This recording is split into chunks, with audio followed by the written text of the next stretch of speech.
ఇప్పుడు కేవలం 7,999 up to 10 kgs వరకు బరువు తగ్గి అధిక బరువు నుంచి వచ్చే ప్రధాన సమస్యలను దూరం చేసుకోండి. సంక్రాంతి బరిలో నుంచి మరో 2 సినిమాలు డ్రాప్ అవుతున్నాయా?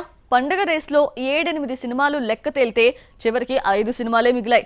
వెనక్కి తగ్గిన సినిమాలేంటో చూసిద్దామా? ఏడాది సంక్రాంతి సినిమాలకు లెక్కే లేదు. గతంలో ఎప్పుడూ ఇన్ని మూవీస్ రాలేదు.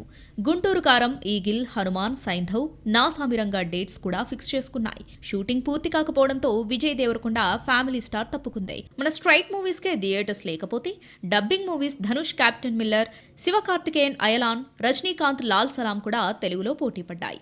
రిలీజ్ టైం దగ్గర పడుతున్నా కెప్టెన్ మిల్లర్, లాల్ సలాం నుంచి ప్రమోషన్ కనిపించడం లేదు.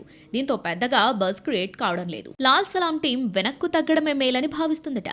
జైలర్ తెలుగులో 48 కోట్లు కలెక్ట్ చేయగా లాల్ సలాంను సంక్రాంతికే తీసుకొస్తే హై కాంపిటీషన్లో నలిగిపోయి ఆ ప్రభావం బిజినెస్ పై పడుతుందని మేకర్స్ భావించారట. పొంగల్ నుంచి డ్రాప్ కావడమే బెటర్ అని నిర్ణయించుకున్నారని తెలిసిందే. జనవరి 26న రావాల్సిన తంగలాన్ ఎలాగూ రాకపోవడంతో అదే రోజు లాల్ సలాంను రిలీజ్ చేసే ఆలోచనలో కూడా ఉంది. కెప్టెన్ మిల్లర్, లాల్ సలాం సంక్రాంతికి రాకపోయినా శివకార్తికేయన్, అయలాన్ మాత్రం రిలీజ్ అవుతుంది.